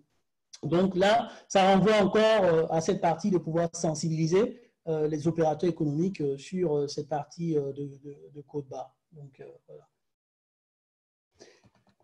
Et là-dessus, je rebondis, c'était la petite parenthèse justement pour expliquer comment sont générés les codes barres. Donc, ils sont générés sur la plateforme effectivement de GS1 Cameroun. Donc, vous n'avez pas grand-chose à faire. Vous renseignez le produit, vous choisissez le type de code barre, vous définissez là-dessus, on va dire la forme et vous l'imprimez. Donc, ça c'est... la seconde question que j'ai ici, c'est comment faire pour connaître qu'un code barre appartient à un pays étranger. Là-dessus, c'est d'ailleurs assez facile. Ce que je vous invite, c'est de pouvoir télécharger concrètement eGepir. Donc, si vous allez sur le site de GS1 Cameroun, donc il y a cette application, vous pouvez télécharger sur votre téléphone et tout, c'est gratuit. Ça permet effectivement de scanner n'importe quel code barre quand vous êtes n'importe où. Et derrière, vous verrez concrètement là-dessus à quel pays ça appartient. Sinon, une autre chose, c'est de pouvoir effectivement avoir la liste des 3 codes identifiants par pays. Donc, il y a cette liste-là qui donne les 3 codes identifiants par pays. Donc, ça aussi, ça pourrait être intéressant de pouvoir avoir cette liste pour regarder à quel pays ça appartient. Puis, j'ai ici, je souhaite savoir comment muter un code barre X au code barre GS1 Cameroun. Alors, donc ici, pour pouvoir muter un code barre X vers un code barre GS1 Cameroun, il y a 2 cas de figure. Si c'est un code barre GS1 d'un autre GS1 que GS1 Cameroun, parce qu'avant GS1 Cameroun, effectivement, il y avait GS1 France qui était actif au Cameroun, par exemple. Il y a aussi GS1 Côte d'Ivoire et autres. Donc, tous, quand on est arrivé, on fait le jeu de dire, OK, là, dorénavant, vous traitez avec GS1 Cameroun. Ce qui veut dire que GS1 Cameroun, en fait, fournit gratuitement des codes barres et vous aide à la migration. La migration, elle se passe comment? Elle est très simple, parce que des fois, on complique vraiment, mais on prend déjà ces codes barres qui sont GS1, que ce soit France, Côte d'Ivoire ou autre, on le convertit avec une macro là-dessus pour mettre en format GS1 Cameroun. En fait, c'est quoi?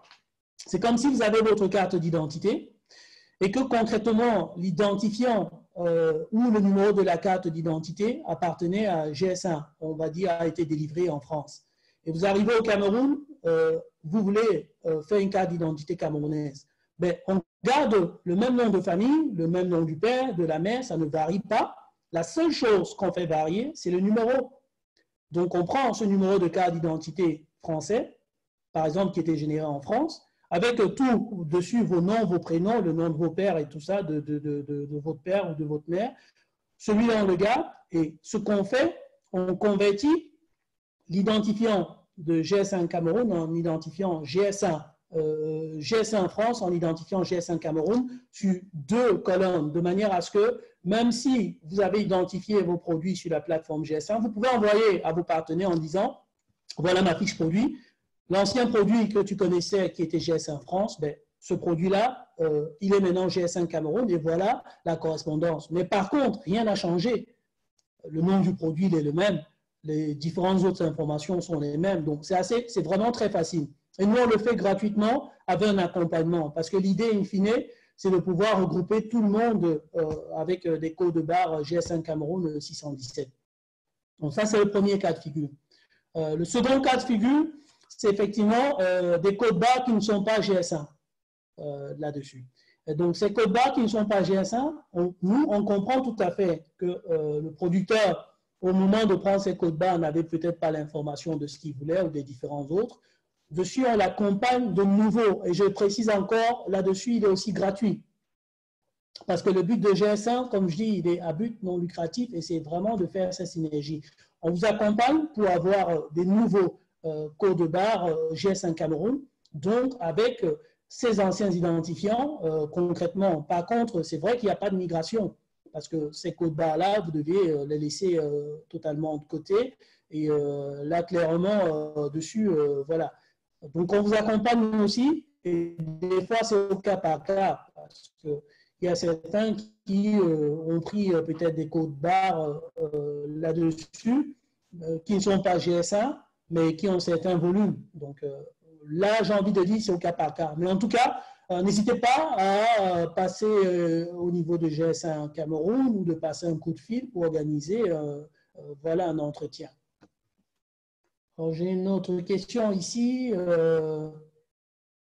Les informations sur la plateforme sont-elles accessibles au public ou bien juste aux membres de GS1? Les informations sur la plateforme sont accessibles uniquement aux membres de GS1 là-dessus. Ça, c'est très clair. Et encore, parce que il faudrait voir de quelle plateforme on parle. Parce que la plateforme qui est activée où le producteur il encode ses produits, ben c'est lui qui a accès. S'il veut donner accès à qui que ce soit, il le fait. C'est lui qui a accès, clairement. Maintenant, la plateforme GDSN, là, c'est une plateforme où c'est accessible, effectivement, aux membres de GS1 qui collaborent entre eux. Donc, ce n'est pas accessible au grand public, malheureusement. Alors, j'ai une autre question. Comment muter d'un code barre X vers un code barre GS1? Donc, ça, j'ai répondu à cette question.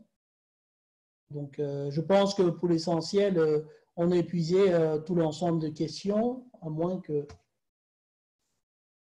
je repasse en revue. Ah oui, non. Il y a encore d'autres questions, en effet. Donc, ah, ça, c'est madame. Est-ce que GS1 vérifie? Ah oui, madame, effectivement, est-ce que GS1 Cameroun vérifie la qualité du produit avant de vendre les produits à l'entreprise? Donc, si nous, on vérifie la qualité du produit avant de vendre des codes barres à l'entreprise, est-ce que GS1 a des représentants dans d'autres régions en dehors du littoral? Combien coûte un code barre? Donc, merci pour la question là-dessus. Donc, effectivement, GS1, on va dire, n'est pas responsable de la qualité des produits. Ce qu'on transmet, c'est l'information du produit tel que décrit par le producteur. Mais dans ces informations produits, effectivement, comme j'ai proposé, on met des rubriques pour pouvoir renseigner si le producteur a une certification ISO. À quelle date cette certification se clôture et quelle est la prochaine date de rappel, il le renseigne. Donc ça, il le renseigne. Ce que nous, on fait par contre chez GS1, c'est que proprement pour avoir ces codes barres chez GS1, il faut, on va dire, être une entreprise reconnue en parenthèse ou avoir des documents. Là, de toute manière, c'est quelque chose d'ignorable. Donc, les entreprises qui doivent se formaliser, ben, voilà, je pense qu'il y a un projet au niveau du ministère des PME et autres qui le font. Je pense même que c'est 10 000 francs pour le faire. Mais en tout cas, on n'a pas un code barre GS1 Cameroun sans un document. Pour la simple raison que derrière chaque identifiant doit se cacher, il doit avoir une entreprise de manière unique et singulière. Donc là-dessus, on est garant aussi du fait que si on donne cette fiche produit, ben, c'est qu'on a la garantie que c'est cette entreprise. C'est elle, effectivement. Donc, nous, on est dans l'accompagnement ou la vérification d'informations telles que fournies par le producteur, mais au niveau de la qualité, là-dessus, on renseigne, mais on ne vérifie pas la qualité. Ça, c'est le travail de l'ANOR, très concrètement. Donc, par la suite, une fois qu'ils sont certifiés, nous, on les renseigne, on peut les renseigner. Et là-dessus, on a aussi un partenariat avec des organismes d'audit qui chapeautent aussi l'ANOR, qui concrètement, dessus, font aussi ce rôle d'aller vers ces entreprises. Par exemple, une des idées pourrait être, pourquoi pas, de permettre que ces entreprises d'audit, effectivement, puissent, voilà, je ne sais pas comment ça s'arrange, mais en tout cas, au niveau de la qualité, GS1, on va dire, ne vérifie pas la qualité. Alors, pour la deuxième, est-ce que GS1 a des représentants dans d'autres régions en dehors du littoral? Oui. Donc, on a une représentation à Yaoundé, dont on doit signifier l'adresse. Pour l'instant, c'est Yaoundé-Douala. Mais ce qu'on essaye de faire, effectivement, je pense que ça sera de voir là-dessus avec une tournée de formation qui sera organisée, avec, j'espère, la collaboration justement de la Chambre de commerce, l'ANO, le ministère du Commerce. En tout cas, le projet est lancé, de voir effectivement s'il y a ce besoin. Parce que je pense qu'une des premières choses, ce serait vraiment que GS1 met ses casquettes de formateur pour démystifier, on va dire, le code barre concrètement et faire montrer aux personnes qu'est-ce qu'on peut gagner derrière ces codes barres concrètement là-dessus. Et puis par la suite, voir quelles sont les régions qui sont les plus demandeuses. Combien coûte le code barre? De manière transparente, en fait, le code barre chez GS1, il est fonction de deux choses. Première, c'est le régime fiscal. Le second, c'est la plage de codification. Pourquoi est-ce qu'on a pris ce modèle de tarification? Parce qu'on désirait être le plus juste possible en termes vraiment de prix, en se disant que plus on va être proche, en tout cas, de ceux qui en ont plus peuvent donner plus. Ceux qui en ont moins, on ne va pas leur solliciter de donner voilà, plus. Et donc, il y a cette manière plutôt de GS1 de ramener le juste prix, on va dire dessus. Ce qui veut dire que, par exemple, pour ceux qui sont de l'impôt du régime libératoire, là, sur 10 codes barres, donc c'est 20 000 francs là-dessus, et puis des frais d'entrée à 5 000 francs. Donc, parce qu'il y a tout un mystère, en fait, au niveau des prix de GS1, où on a fait croire que ce sont des prix exorbitants, ou ce sont des prix qui sont mis pour les multinationales. Il n'en est rien. Et il faudrait qu'on démystifie ça. Je crois que quand je parlais à l'exemple d'une Lada et d'une Toyota 4x4, c'était bien pour signifier, par exemple, chez GS1, ce prix qui est mis aujourd'hui, qui est de 20 000 francs pour 10 codes barres. Là-dessus, il faudrait pratiquement, je ne sais pas, 5 ans pour se dire qu'on est dans cette partie à 100 000 francs. Et des frais d'entrée sont de 5 000 francs. 5 000 francs. Et ces frais d'entrée, pour pas mal d'associations, on les fait gratuitement. Et donc, ce qui fait qu'en termes de prix, ce n'est pas le frein aujourd'hui. Et l'idée de se dire que j'ai envie qu'un code barre m'appartient, pour moi, c'est une mauvaise approche. Parce que vaut mieux avoir un code barre qui permet de sauter toutes les étapes et que ce soit un code barre soit dit, attribué là-dessus, mais que chaque fois qu'il y a de l'innovation, vous avez vu tout l'ensemble des services que j'ai cités, sont des services gratuits chez GS1. Et c'est effectivement cette contribution qui met cette innovation. Donc, une fois que c'est on innove chaque année, on met à la disposition des membres de GS1 Cameroun, et ce sont totalement là-dessus, cette partie de prix qui est mis dans l'innovation. Au lieu d'avoir quelque chose qui nous appartient et pour laquelle on est limité en termes d'innovation, je le dis vraiment, parce qu'on s'enferme dans un couloir, on est limité en termes d'innovation, clairement, au lieu de prendre voilà, quelque chose de conforme, pas cher, la plupart du temps, où on peut avancer très loin avec. Donc, il y a vraiment ces deux mesures-là dont j'invite les opérateurs économiques à bien mesurer. Parce que, comme on dit, le moins cher est des fois plus cher. Ça ne sert à rien d'avoir cette possession de code barre quand il n'y a pas d'innovation derrière. Profitez de l'innovation qui est lancée année après année. GS1 ne s'arrête pas. Et c'est comme ça qu'ils investissent depuis des années au niveau international. GS1 Cameroun est là pour faire le transfert. Chaque fois qu'il y a une innovation, on adapte au niveau local, on diffuse au niveau local. Ça, c'est ça notre rôle.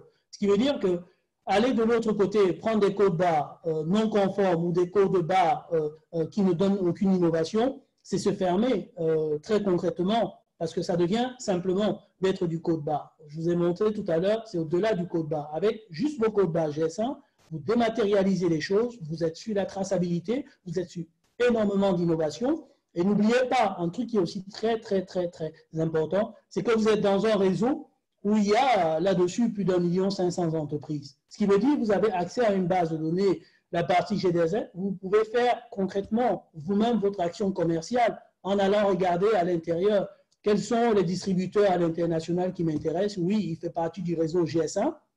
Saisis cette opportunité en disant, voilà ma fiche produit, partager de ces différents trucs. Donc, il y a une manière de prospecter aussi à l'intérieur, au niveau international, qui permettrait vraiment de vendre notre Made in Cameroun au lieu de s'arrêter, en tout cas, à une vision plus en interne et fermer nos produits chez nous-mêmes. Donc, Voilà, le code barre, totalement, si je dois répondre là-dessus, pour les plus fragiles, il coûte 2000 francs. 2000 francs CFA là-dessus. Avec ça, c'est la partie annuelle. Et qui est payé 2000 francs dans cette partie, c'est un code barre. S'il prend 10 codes barres, il est 20 000 francs. Chaque année, il paye 20 000 francs. Et ces 20 000 francs n'accompagnent pas uniquement les codes barres. Il accompagne aussi toute la proximité qu'il y a derrière dessus en termes là-dessus d'accompagnement, en termes de profiter des innovations. Donc, c'est un peu ce que je pourrais dire en termes de prix, en fait. Alors, donc, j'ai une autre question. Est-ce qu'un produit artisanal peut avoir un code barre? Oui, bien sûr. Un produit artisanal peut avoir, doit même avoir un code barre parce que le code barre identifie un produit. Et c'est vrai qu'au niveau du Cameroun, on s'est énormément limité au niveau de l'agro-industrie parce que c'est notre secteur phare et qu'on a envie de vendre le Made in Cameroun. Mais on a aussi ce côté Made in Cameroun dans l'artisanat. Donc, ce qui fait que concrètement, il y a des impressions de code barre comme ça se fait sur des vêtements, sur des tissus et tout. D'ailleurs, SICAM ou autre. Donc, c'est totalement là-dessus. Et s'il y a besoin d'un accompagnement, c'est de solliciter GS1. Mais oui, pour un produit artisanal, oui, on délivre des codes barres et on accompagne sur l'impression avec le partenariat qui est fait avec l'association des infographistes. Alors, donc, à quoi sert un code barre? Ah, on va résumer alors. Donc, le code barre, en fait, Madame Job l'a souligné, il permet de faire, on va dire, une transition de sa popote interne à s'ouvrir de manière globale. On pourrait créer son propre code barre à l'intérieur, tout le monde sait le faire. Ils prennent des chiffres, ils le convertissent et ils font un code barre. Mais ce code barre dont on parle est un code barre qui permet de communiquer partout dans le monde. Donc, c'est un, on va dire, comme si c'était une pièce d'identité sur laquelle on te donne ton numéro de ta carte d'identité. Et à l'intérieur du numéro de cette carte d'identité, ben, on renseigne ton nom, le nom de ton père, là-dessus, de ta maman, voilà, toutes ces informations sont reliées. C'est en gros ta carte d'identité. Et donc, c'est ça le code barre. Ce qui veut dire que cette carte d'identité, elle est valable pourquoi? Parce qu'elle peut être présentée partout dans le monde, parce qu'il y a des accords qui ont été signés. C'est comme ça que GS1 fonctionne. Et donc, ce code barre GS1, ben, il est accessible directement partout dans le monde, donc au niveau de tous les distributeurs, donc sans aucune restriction. Et ça leur permet quoi? Peut-être pour simplifier la chose. Ça leur permet de ne plus faire du travail. Parce que pourquoi les grandes surfaces, ils exigent des codes barres? Parlons-en. Les grandes surfaces, vous arrivez avec votre code barre, votre produit qui est un code barre, on va dire, pas conforme chez eux. Quand ils prennent ce code barre, pour eux, c'est un chiffre. OK. Ils doivent encore recréer de la donnée à l'intérieur, remettre de nouveau ou créer votre fiche produit. Mais en fait, ils sont en train de faire ce que vous auriez dû faire. Le code barre, par contre, il permet de dire, moi, j'ai créé ma fiche produit, j'ai renseigné toutes les informations. Quand je vais, par exemple, dans une grande surface, le fait de scanner, il intègre ces informations dans son système. Sans un encodage supplémentaire, il intègre ces informations dont vous êtes à la base dans son système. Et c'est ça qui est important. Et s'il doit aller au niveau d'une grande surface, même hors du Cameroun, elle intègre dans son système. Parce qu'on a standardisé la manière de communiquer les informations. Donc, le code barre, en définitive, c'est un standard qui permet de s'ouvrir, on va dire, de manière globale et avoir un marché global dans le monde entier pour avoir un identifiant où ces produits peuvent être vendus partout dans le monde. Donc, ça, c'est... donc une autre question ici de Roger, est-ce que le code Getting 13 donne toutes les informations de la traçabilité depuis le producteur jusqu'au truc? Est-ce que pour avoir un code barre, il faut que le produit soit certifié ou labellisé? Alors, donc ici, pour avoir un code barre GS1, non, ce n'est pas une obligation que le produit doit être certifié ou labellisé. Par contre, on ne voudrait pas, nous, être dans la partie de GS1, en tout cas, être un frein, parce qu'il faut commencer par étapes, mais on accompagne massivement à dire il faut certifier, il faut et tout avoir ces certificats. Donc, on essaye vraiment de pousser à pouvoir l'avoir parce que c'est important. On ne peut pas ouvrir les portes à l'international sans cela. Mais ce n'est pas une condition. Donc, je dis, on peut obtenir des codes barres GS1 Cameroun en se disant, on commence peut-être, on va dire, à vendre localement. et peut-être, je ne sais pas, regarder ce que ça produit ou combien voilà, on génère quand même de la liquidité. Et puis, on attaque l'international en se conformant. Donc, il y a cette double manière un peu de regarder le GSA en disant, on commence au niveau sans obliger systématiquement à avoir ces certifications de la norme ISO concrètement, mais à terme, ça devrait être ça. Et donc, il y a quand même dans la partie de la fiche produit où on essaye de renseigner ces informations en disant, si vous avez une norme ISO, renseignez-le, la date de péremption, renseignez, et des différents. Mais pour répondre à cette question, effectivement, ce n'est pas une obligation, mais on encourage vivement et on s'est dit c'est une étape importante pour gagner le grand marché du Made in Cameroun. Parce que il ne faut pas se tromper, ce marché, il est énorme à l'extérieur. On a aujourd'hui pas mal de produits, même le Ndolé et autres, mais qui sont vendus à l'international dans des shops, un peu comme, voilà, dans des quartiers, on va dire. Mais ces produits pourraient voir le jour et pouvoir se mettre dans des grandes surfaces et tout. Rien n'empêche, parce que la consommation de la diaspora, elle est demandeuse. Toute la restriction qui se met dessus au niveau des grandes surfaces, c'est de se dire, OK, il n'y a pas de code barre, il n'y a pas de standard. Donc, il faudrait franchir ces étapes-là. Et je pense qu'il y a un projet pareil qui a été mis avec un groupe qui accompagne justement sur des audits là-dessus et qui dit, oui, nous, ce qu'on fera, c'est effectivement solliciter parce que ce marché il est énorme et que de l'autre côté, il faudrait commencer à booster l'international. Et c'est une chance de passer par GS1 Cameroun pour être là parce que dans, on va dire, la grande base de données de GS1, au niveau, on a déjà, on va dire, énormément de distributeurs partout dans le monde, pas qu'en Europe, pas que truc, et donc c'est facile de pouvoir directement avoir cette communication là-dessus. Alors, donc pour la partie du Getting 13, est-ce que ça donne toutes les informations de la traçabilité? Non. Le Getting 13, comme on l'a montré, donne l'information sur le pays qui a délivré ce code barre, donc le 617. Il donne l'information sur le préfixe, quelle est l'entreprise qui a ce produit, et effectivement, de manière unique, il identifie le produit. Mais effectivement, on devra aller plus loin en termes de traçabilité parce que ce Getting 13, en gros, quand il n'est pas utilisé dans la capsule qui est le code barre standard, oui, je dirais, il répond à ta question de traçabilité. Pourquoi? C'est-à-dire que le Getting 13, c'est un numéro. Si on l'encapsule dans le code barre, ben, il ne donne pas ces informations sur la traçabilité. Mais s'il est encapsulé dans une puce RFID, et il donne ces informations. Donc, j'ai envie de dire de manière très, on va dire, synthétique, ça dépend là-dessus. Quelle est la capsule que j'ai envie d'utiliser pour mon Getting 13? Si je veux utiliser un RFID, oui, tout à fait. Ça signifie qu'il me fait de la traçabilité. J'ai l'information de savoir où mon produit il est, quand, comment et tout. Donc, toutes ces informations, je l'ai effectivement parce que j'ai choisi une capsule RFID. Donc, ça dépend un petit peu enfin, ça dépend de la capsule qu'on choisit.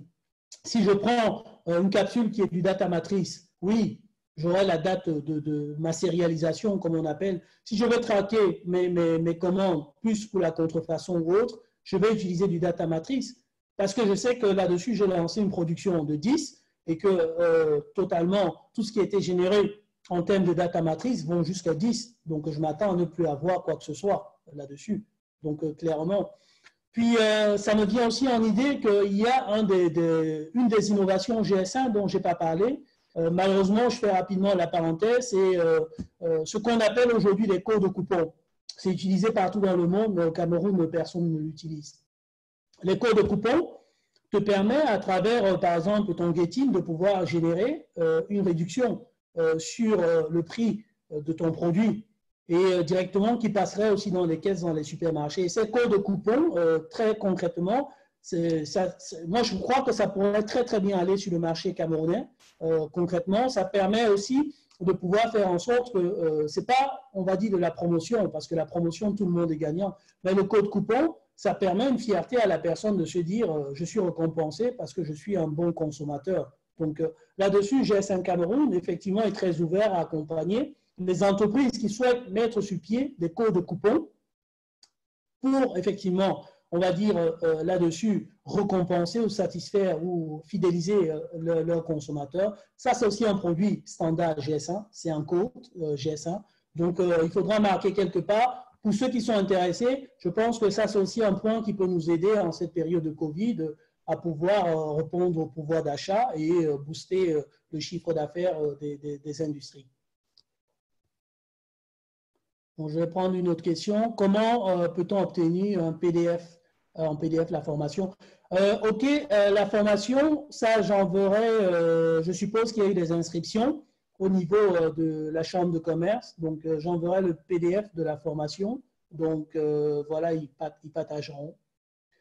Où est situé GS1 Cameroun? Donc, GS1 Cameroun est situé à la rue Koloko.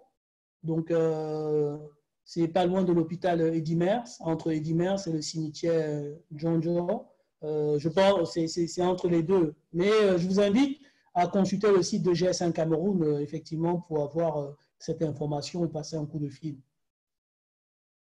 À l'aide d'un code barre, peut-on reconnaître la conformité d'un produit? Oui, conformité, ça dépend, parce que là, j'ai dit trop dit. C'est-à-dire qu'à l'aide d'un code barre, ça permet déjà, quelque part, de pouvoir, on va dire, rassurer la personne. C'est déjà le premier indicateur, parce qu'un produit qui n'a pas de code barre, là-dessus, ça c'est clair que, en tout cas au niveau international, ça n'ira nulle part. Donc, ça permet déjà de rassurer très concrètement le consommateur. Ça permet de rassurer aussi le distributeur. Mais maintenant, est-ce qu'on peut reconnaître la conformité d'un produit?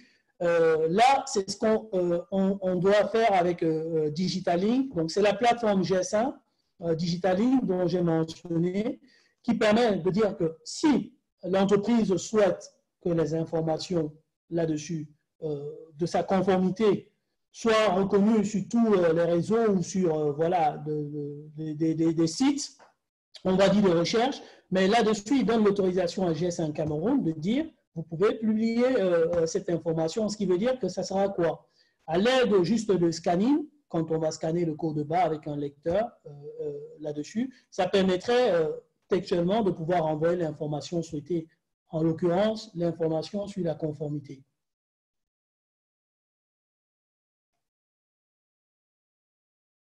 Alors, comment entrer en contact avec votre équipe infographiste? Alors, là-dessus, on a soit contacté GS1 Cameroun. De toute manière, on doit organiser un webinaire avec l'association des infographistes parce qu'il est énormément question aussi de sensibiliser sur comment imprimer un code barre, le choix des couleurs. Donc, d'ailleurs, c'était la recommandation qui est affichée sur l'écran, là, clairement. Et voilà, il faut contacter GS1 Cameroun. On se fera un plaisir, effectivement, de vous mettre en contact avec les infographies souhaitées. Une question de Madame. Est-ce que les artisans peuvent utiliser aussi aisément le code barre? Oui, les artisans, oui. Oui, tout à fait. Parce que l'association des infographistes avec qui on est, on a dû évaluer ces questions, mais effectivement, quand vous avez par exemple des œuvres d'art ou des différents, ça dépend de la manière dont on va imprimer le code barre. Comme je vous dis, il y a des codes barres même qui sont imprimables sur des cartons ondulables. Il y a des codes. Donc, c'est le type de code barre qu'on va choisir et le type d'impression. Et nous, on est là pour valider dessus. Donc, avec l'association des infographistes ou ces infographes, ce qu'on fait, ils ont cette formation. On vérifie que quand ils l'ont fait, que toute la partie du scanning soit conforme. Ce qui veut dire en fait que concrètement, on accompagne sur le choix du code barre qui correspond le mieux. On va dire de manière plus maintenant cartésien, le choix de la capsule qui convient le mieux et le type d'impression qui convient aussi le mieux. Donc je pense que l'enjeu il est là. Parce qu'il n'y a aucune limite. La limite, elle est de deux ordres. C'est vraiment le choix. Est-ce que j'ai choisi la bonne capsule pour répondre à mon besoin? Parce que tout le monde utilise des codes barres, mais peut-être ce n'est pas la bonne capsule. Si je suis dans le pharmaceutique, j'utilise un code barre. Ça n'a pas trop de trucs. Il faudrait que je choisisse une data matrice. Si je vais imprimer sur des toiles ondulables, sur du carton ondulable, il me faudrait un ITF. Donc, tout ça. Et maintenant, quand je sais déjà à quel type de capsule j'ai besoin, il faut que je trouve le bon imprimeur. Et c'est aussi là où on a le panel avec les infographistes partenaires de GS1 où chacun a sa spécificité. Par exemple, il y a un qui imprime très bien au niveau des artisans et que c'est pas et tout. Et donc, chez lui, on dirigerait à ce qui montrerait déjà certains exemples qui ont été faits. Et donc, je pense que ce partenariat est aussi pour assurer qu'il n'y a aucune limite. Il n'y a aucune limite. Donc, le choix, on vous aiguille, le type d'impression, ben, on vous accompagne avec des exemples concrets. Donc, effectivement, on peut aisément utiliser le code barre pour les artisans. Alors, j'ai ici, un code barre peut-il être incorporé directement sur l'étiquette d'un produit? Oui, bien sûr. Bien sûr. Là-dessus, c'est ce que les infographes ils font directement, c'est que quand on identifie son produit sur la plateforme GS1 Cameroun, ben, à la limite, on donne accès à l'infographe là-dessus une fois qu'on l'a choisi, dessus en disant, ben, il faut aller, voilà mes accès sur la plateforme GS1 Cameroun, ben, allez recueillir le code barre et mettez ça dans cette partie d'étiquette du produit.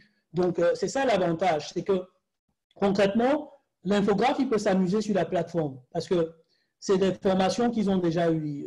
Pour certains, il faut réduire le code barre de manière à ce que ça reste réduit mais lisible. Et ça, ils ont cet accompagnement parce qu'il y a certains qui n'ont pas eu cette formation un peu en amateur, qui réduisent le code barre énormissime et quand on scanne, ça ne passe pas. Donc, le code barre, ces capsules classiques, donc, est quelque chose qui est déjà standardisé en elle-même. Donc, il n'y a pas d'innovation. Si on réduit dans la partie à 80, il y a des outils déjà faits pour, où concrètement, on le fait et ça reste lisible là-dessus. Et donc, oui, comme c'est dématérialisé, ben, ils peuvent l'incorporer assez aisément dans l'étiquette. Et c'est même pas de se prendre la tête de lui donner accès à votre plateforme en lui disant tous vos codes de barre générés sont à l'intérieur et le reste, il va customiser ça à sa sauce. Et à côté, on a effectivement un warning avec un rappel de formation sur les couleurs, sur des best pratiques. Donc, effectivement, pas de souci, on peut incorporer des codes barres sur les étiquettes. Je pense que je ne sais plus s'il y a d'autres questions en fait.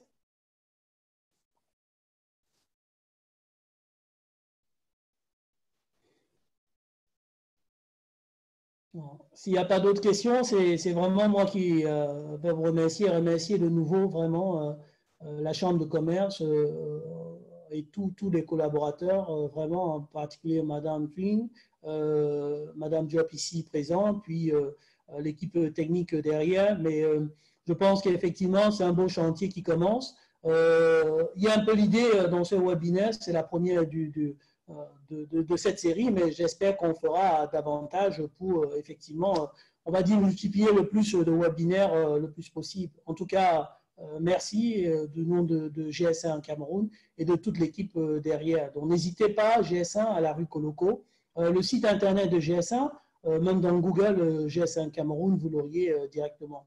C'est www.gs1cm.org. Donc, voilà. Je vous remercie. S'il n'y a pas d'autres questions, je vais clôturer le webinaire. Ah, ok. Je vous remercie. Merci. Au revoir.